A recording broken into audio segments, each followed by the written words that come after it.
धन्यवाद। एक बार इन लोगों के लिए जोरदार तालियां आप लोग लगा दें। सभी का हार्दिक स्वागत, अभिनंदन पुनः। आज इस कार्यक्रम का चतुर्थ दिवस है। इस अवसर पर स्वागत करते हुए मंचन हो रहा है। कई उद्देश्य समिति लेकर के चल रही है। समिति में छोटी छोटी समितियां बनी हुई हैं। कोई अनुशासन समिति में है तो कोई कोष समिति में है। कोष समिति के लोग कहते हैं कि पंडाल में बैठे हुए ज्यादातर लोग मनोरंजन की दृष्टि से आते हैं। आजकल अन्य सारी चीजें अन्य जगहों पर उपलब्ध हैं, तो ठीक है, उपलब्ध हैं। कभी कभी लोक मत को ठुकराना भी पड़ता है, समाज के भले के लिए, देश के भले के लिए। क्योंकि आपने देखा, अगर श्री रामचंद्र जी चाहते तो भरत राजा न बनते, भरत को राज न दिया जाता, क्योंकि प्रजा बिल्कुल राम के पक्ष में थी कि इनको राजा बनाया जाए। ऐसे ही कभी कभी नीति पर चलना पड़ता है। कोई जरूरी नहीं कि वह नीति लोक मत को भी अपने साथ लेकर के चलती हो।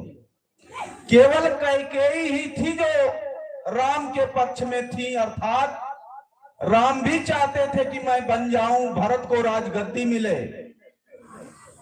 इसके अतिरिक्त और कोई पक्ष में नहीं था कि भरत राजा बनाए जाए राम की जगह। कई लोग मुझसे पूछते हैं, इतना सब निकाल करके इस कहानी में क्या रखा है जो आप समय के साथ साथ, क्योंकि नाम लेना ठीक नहीं है, बहुत सारे विचार आज समाज में चल रहे हैं। इस कहानी में क्या नहीं है, चाहे आपको स्वार्थ सिद्ध करना हो, परमार्थ तो बहुत दूर की बात है। ज्यादा नहीं, मुश्किल से 5-10 मिनट मैं लूंगा, उसके बाद कार्यक्रम शुरू हो जाएगा। स्वार्थ है कि हमारा जो 60-70 वर्ष का जीवन है, औसत निकाला गया, वह सुखमय व्यतीत हो जाए, हमारे पारिवारिक रिश्ते अच्छे रहें, हमारे सामाजिक रिश्ते अच्छे रहें, हमारे राजनैतिक रिश्ते अच्छे रहें। 60-70 वर्ष की उम्र में तो माना जाएगा कि हमारा स्वार्थ पूरा हो गया। परमार्थ तो अभी बड़ी रहा है, उसको होने दो, देखा जाएगा आगे क्या होगा। धैर्य रखे और वही राजा राम की जगह पुरुषोत्तम, मर्यादा पुरुषोत्तम राम को बना दिया। आप सभी से निवेदन है, कभी पारिवारिक रिश्ते बिगड़ते हैं, ऐसे पात्र इस कहानी में आने वाले हैं। भरत जी का तो कहना ही क्या, राम इतना प्रेम करते हैं, जब किसी के ऊपर खुश होते हैं तो कहते हैं, तुम मम प्रिय भरतई सम भाई। लक्ष्मण साथ में है, लेकिन कभी नहीं कहते हनुमान जी को कि तुम हमारे लक्ष्मण के समान भाई हो, क्योंकि उसका कारण है। लक्ष्मण ने कहा, भैया इतना सब कुछ हो गया, सीता जी का हरण हो गया और भरत लौट करके सेना लेकर के आया नहीं। राम ने कहा, भाई तुम जानते नहीं, तुम होते तो जरूर चले आते, लेकिन जब तक मेरा आदेश नहीं मिलेगा, मेरा भरत मेरी सहायता के लिए भी नहीं आ सकता, उसको मेरे आदेश का इंतजार है। बस एक छोटा सा प्रसंग और राम और भरत के संबंधों पर वाल्मीकि रामायण में वर्णन आता है, जब चित्रकूट में राम अपने भाई लक्ष्मण और भार्या सीता के साथ विराजमान हो गए, कुटी बनने वाली थी। वनदेवी आती हैं और कहती है, प्रभु मैं भी कोई सहयोग करना चाहती हूं, आदेश करिए, मैं आपका कौन सा सहयोग कर सकती हूं। राम बोले, वनदेवी मेरा भाई लक्ष्मण तो मेरे साथ है, मुझको जंगल मिला हुआ है, मैं कैसे आपका सहयोग लूं, लेकिन आप आई हैं तो एक काम जरूर कर देना, मैं जिस रास्ते से आया हूं उस रास्ते के कांटों को तुम साफ कर दो। बंदेवी ने कहा अब तो आप आ चुके हैं, अब उन कांटों को क्यों साफ करना।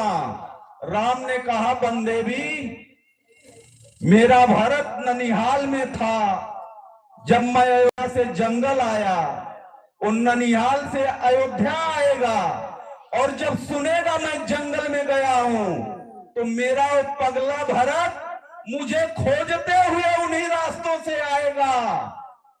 अगर उसके पैर में एक कांटा भी चुभ गया तो उसका हृदय टूट जाएगा कि मेरे कारण मेरे भैया को ऐसे ऐसे कांटों को सहना पड़ा। इसलिए हे बंदेवी, उसका हृदय न टूटने पाए, इसलिए मेरे उन रास्तों को तुम कांटों को साफ कर दो रास्ते से। ऐसा चरित्र है।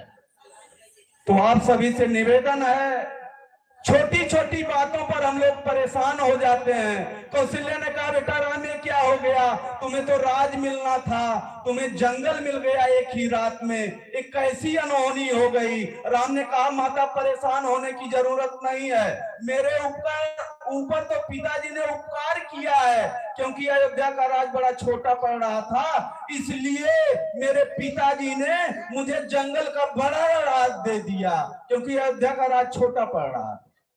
ऐसा पुत्र कि माता को भी न कष्ट हो, और पिताजी ने जो निर्णय ले लिया वही निर्णय अकाट्य है, उसी को अपने पक्ष में बनाना है। क्योंकि गोस्वामी तुलसीदास जी कहते हैं पिता दीन है वही कानन राजू, और जहां सब भांति मोरे पड़े काजू। हे माता जी, पिताजी ने हमको जंगल का बड़ा राज दिया है, इसलिए आपको कष्ट करने की जरूरत नहीं। तो यह एक कहानी जो पारिवारिक रिश्तों को प्रगाढ़ बनाती है। गोस्वामी जी ने जैसे स्वांता सुखाय के लिए रामचरितमानस लिखा, ऐसे ही मैं मंच पर स्वांता सुखाय के लिए आता हूं कि अगर आपके सामने बोलूंगा, कभी परिवार में ऐसी कोई समस्या आई तो मैं कम से कम मुंह दिखाने लायक नहीं रहूंगा कि मैं बोलता क्या हूं, करता क्या हूं। इसलिए मैं कम से कम पारिवारिक संबंधों को बनाए रखने में अपने प्राणों की भी आहुति दूंगा, और आपसे भी ऐसा निवेदन है। बहुत बहुत धन्यवाद।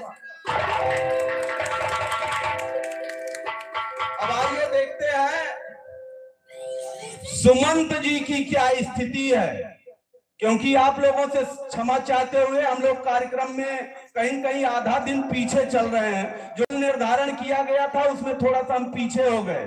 सुमंत जी श्री राम लक्ष्मण सीता को जंगल में छोड़ करके अयोध्या की तरफ वापस आते हैं, लेकिन उनके मन में विचार चल रहा है कि मैं अयोध्या की तरफ कैसे जाऊंगा, कौन सा मुंह लेकर के जाऊंगा। राजा दशरथ ने तो कहा था कि लौटा ले आना जंगल दिखा करके, मैं माताओं के सामने कैसे जाऊंगा, सुमित्रा के सामने कैसे जाऊंगा, क्या उत्तर दूंगा। आइए हम सभी लोग आज प्रारंभ में इसी दृश्य का अवलोकन करते हैं, आनंद लेते हैं। सुमंत की भूमिका में बड़े पुराने कलाकार श्री राम उग्रा सैनी जी हैं, जो आपको देखिए अभी कैसे गुदगुदाएंगे, रुलाएंगे, भावनाओं से प्रेरित करेंगे। आइए हम सभी लोग इस प्रथम दृश्य का अवलोकन करते हैं। सभी का बहुत बहुत धन्यवाद, आभार।